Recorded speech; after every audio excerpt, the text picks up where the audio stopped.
समस्त को नमस्कार। मु आज चिकेन दही रेसिपीटा शेयर करने को चाहूँगी। मु गोटे केजी चिकेन धोईकी रखी 4 स्पून दही मिसेबी।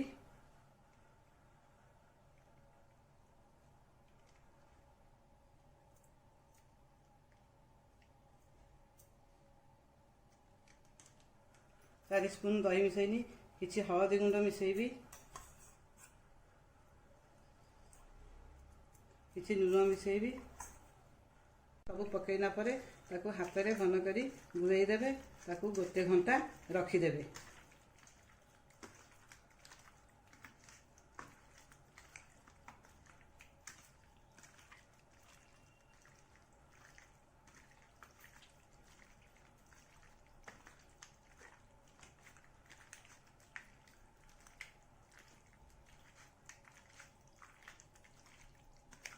देखो चिकेन तरकारी करने किसी मसला प्रस्तुत कर पियाज 7टी नहीं, अदा किसी नहीं, सुखिला लंका किसी नहीं, रसुण किसी नहीं।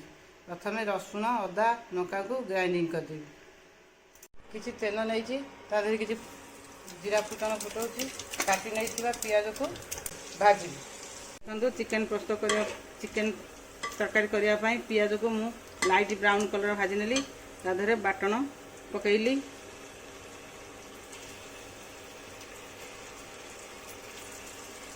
बाटन को टिके गुड़े देवे 5 मिनिट।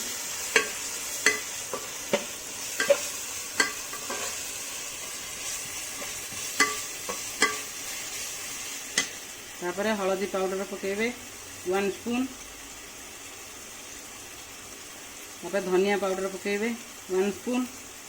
गोलमरीच गुंड 1/2 स्पून। कस्तूरी मेथी 1 स्पून। चिकेन मसाला 1 स्पून। काश्मीरी मिर्चा 1.5 स्पून। गरम मसाला 1 स्पून।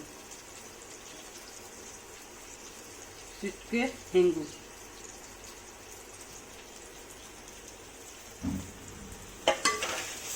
सब पकई मिक्स कर देबे।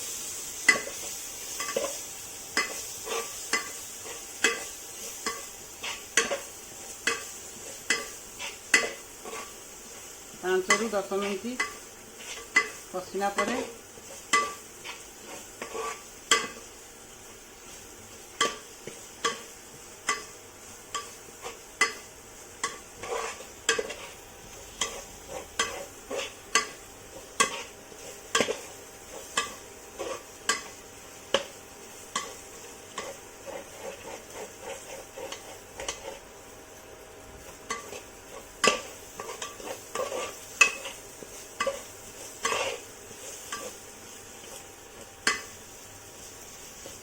स्वाद अनुसार लुण पकाइबे।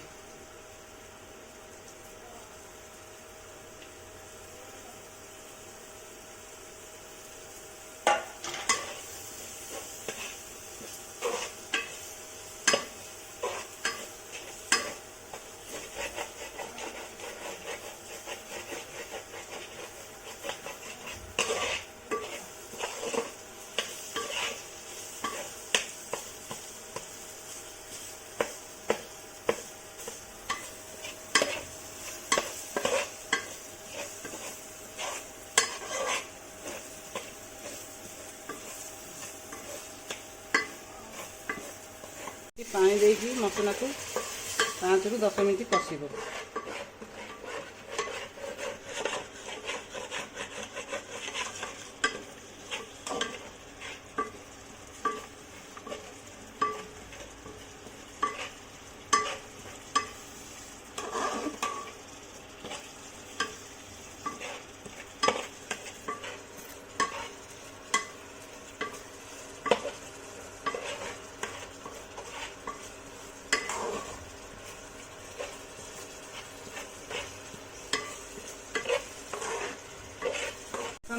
एबे मसला कषा मोर हो जाई। चिकेन को आधे पकाई आधा घंटा भल कर कषि नेबे।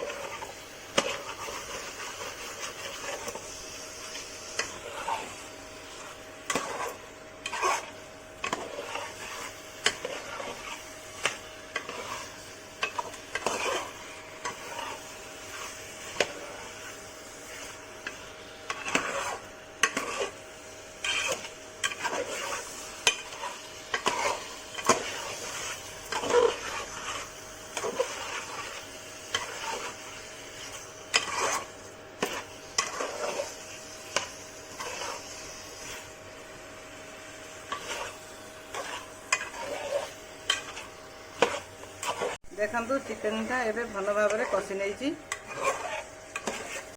ଦେଖନ୍ତୁ ମୁଁ 2ଟା ଆଳୁକୁ ଭାଜିକି ରଖିଛି, ଚିକେନରେ ପକାଇ କିଛି ସମୟ କଷି ନେବି।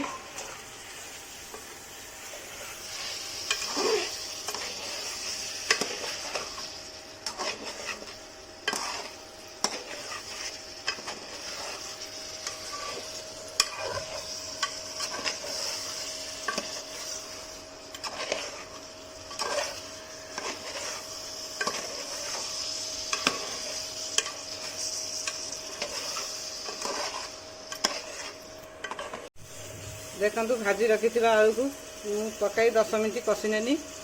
କଷା ସାରିଲା ପରେ ଆଗରୁ ପ୍ରସ୍ତୁତ କରି ରଖିଥିବା ଗରମ ପାଣି ତରକାରୀରେ ଦେଲି। ସବୁବେଳେ ଚେଷ୍ଟା କରିବେ ଗରମ ପାଣି ଦେବା ପାଇଁ। ଗରମ ପାଣି ଦେଲେ ତରକାରୀର ସ୍ୱାଦ ବହୁତ ହେଇଥାଏ। ଆପଣଙ୍କୁ ଯେତିକି ଦରକାର ଗ୍ରେଭି ସେଇ ଅନୁସାରେ ପାଣି ଦେବେ। ଦେଖନ୍ତୁ ଦହି ଚିକେନ ମୋର ପ୍ରସ୍ତୁତ ହେଇଗଲା। ଏବେ ମୁଁ କାଟି ରଖିଥିବା ଧନିଆ ପତ୍ର କିଛି ପକାଇ ଦେଉଛି। ଆପଣ ଏହିପରି ଭାବରେ ତରକାରୀ କରିକିରି ଖାଇବେ।